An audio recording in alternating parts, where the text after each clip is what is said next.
12 वर्ष बीत चुके हैं हमें तपस्या करते हुए, लेकिन आज तक हम अपने गुरु अघोरी देव को प्रसन्न नहीं कर सके गुरुदेव। और न तो मैं परिस्थान तक पहुंचा, क्यों नहीं? और न ही आज तक मुझे वो जादुई छड़ी हासिल हुई। जब तक मुझे कोई जादुई छड़ी नहीं हासिल होगी तब तक हम अपना काम पूरा नहीं कर पाएंगे। अब इसके लिए हम अपने कालीदानों को बुलाएंगे और ये काम कालीदानों से करवाएंगे। बुलवाइए गुरुदेव, तत्काल बुलवाइए। कालीदेव शीघ्र प्रकट हो जा। कालीदेव शीघ्र प्रकट हो जा।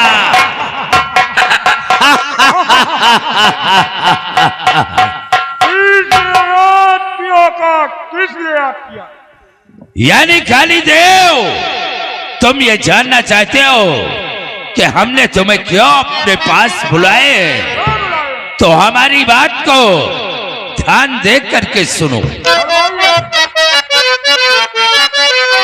और सुनो ध्यान देकर मेरी बात पूरी।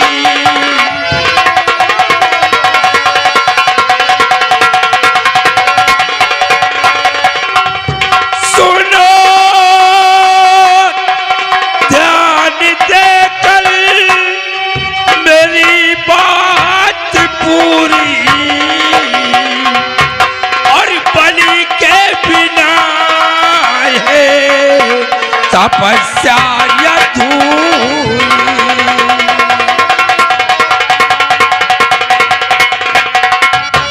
एक ही वक्त पकड़ कर के लावो अभी,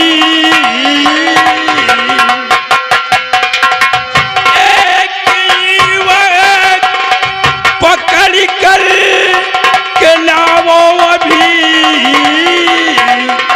और तभी होगी पूरी तमन्ना।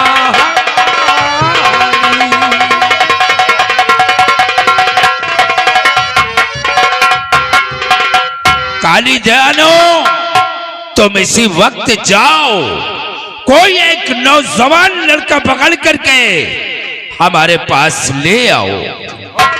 हम उसकी बलि चढ़ाएंगे और अपने अघोरी देव को प्रसन्न करेंगे।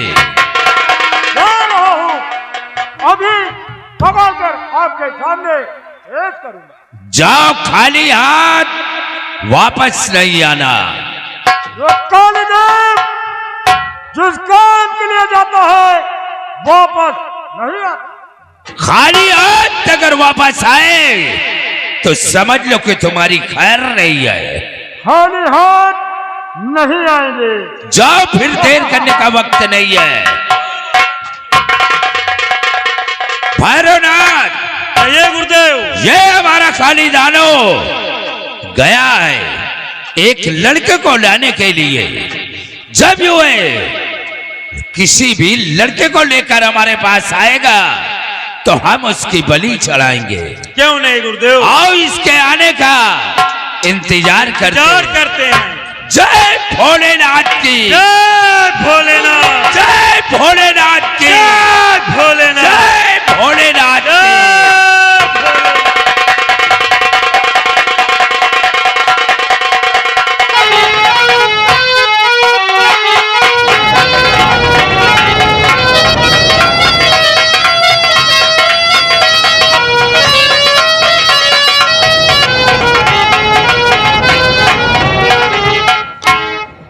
लोग हैरान होंगे कि मैं कौन और किस रोल में आई हूँ।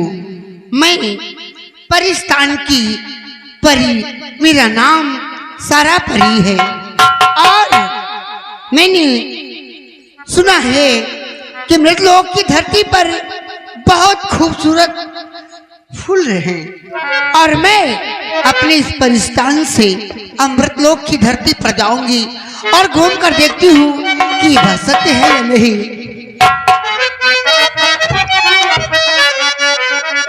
और छोड़कर मैं परिस्तान जाऊं अभी, छोड़कर मैं परिस्तान,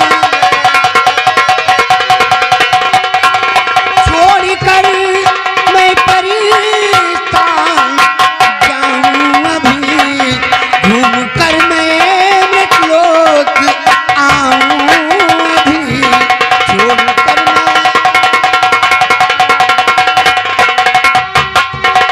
रहते मृतलोक में हजारों कुमार हैं, सुंदर सा खोजूंगी हंस पर जो रही मेरे साथ है।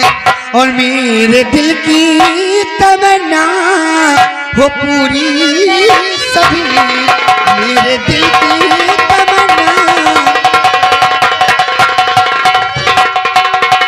मेरे दिल की तमन्ना हो पूरी सभी, छोड़कर मैं परिस्तान जाऊं अभी, छोड़। अब मैं इसी वक्त इस परिस्तान से मैं मृतलोक की धरती पर जाऊंगी और घूमकर उस भूमंडल का सैर करके आऊंगी।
स्वामी जी, आप क्या ऐसे बैठ के सोते रहते हैं?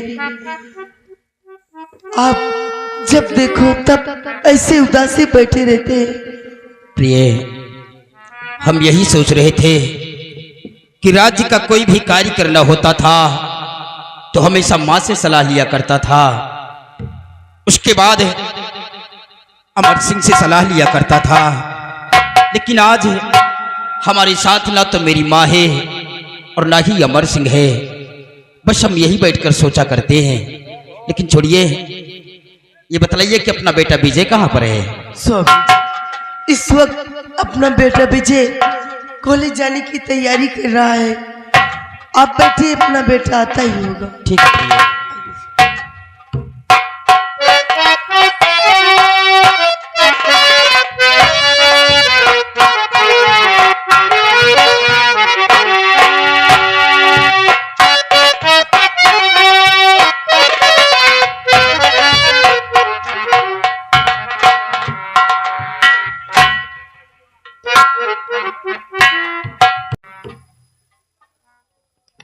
बड़े भैया,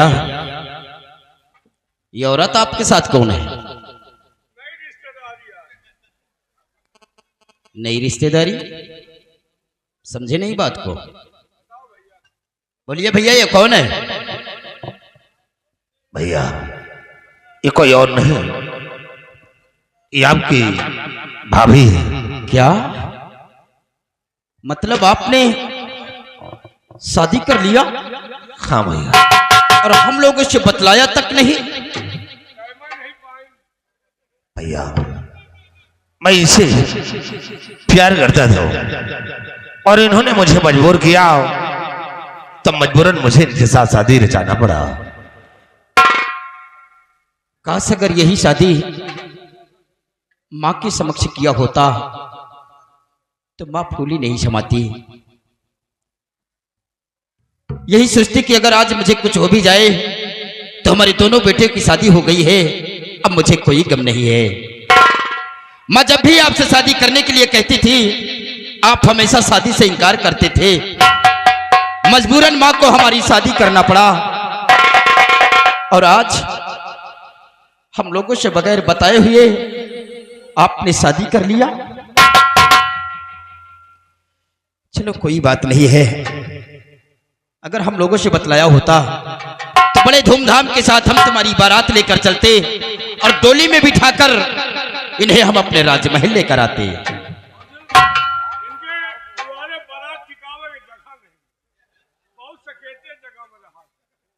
बारात ले जाने सड़क के किनारे, मैं समझा नहीं तुम्हारी बात को।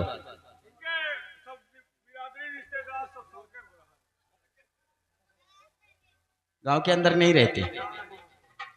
चलो ठीक है, आपने शादी कर लिया, मुझे महान खुशी है। हम बेहद खुश हैं कि हमारा भाई कम से कम शादी तो कर लिया है।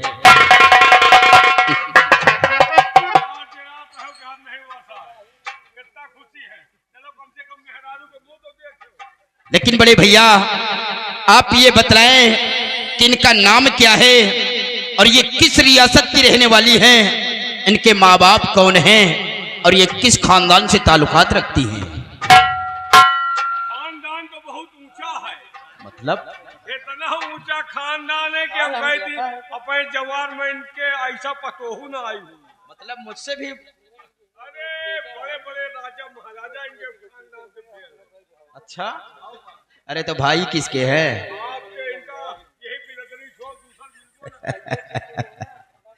बोलिए भैया, आप खामोश क्यों खड़े हैं?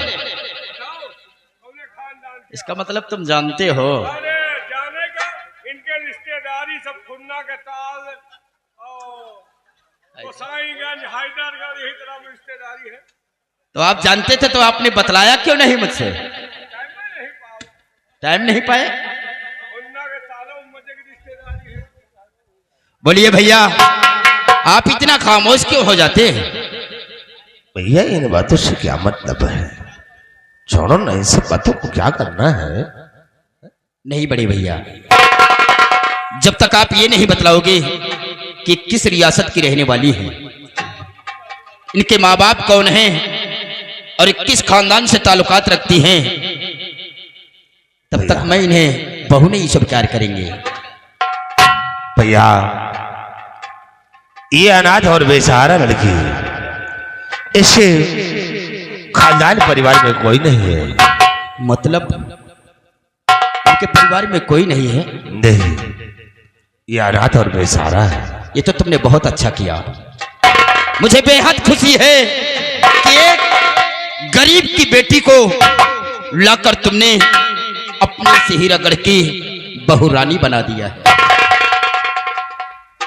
मुझे बेहद खुशी है, लेकिन ये बतलाइए कि किस खानदान की है?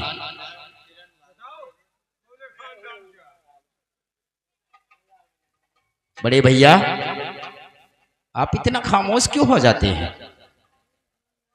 कुछ नहीं भैया, सोचता हूँ कि बात आप क्यों पूछते हैं, क्या मतलब है? देखिए बड़े भैया, हमने रिश्ता स्वीकार कर लिया है, इन्हें अपनी इस हीरागढ़ की बहू स्वीकार कर लिया है, लेकिन जब तक ये आप नहीं बतलाओगे कि किस खानदान की है, तब तक हम इन्हें बहू नहीं स्वीकार करेंगे। सिपाही इधर आओ, सिपाही का करे, मामला फंस गया बे। फंस गवा नहीं, फंसा फंसावा है। साले कोई तरकीब निकाल। हमका कबो सिखायो का? साले कुत्ते।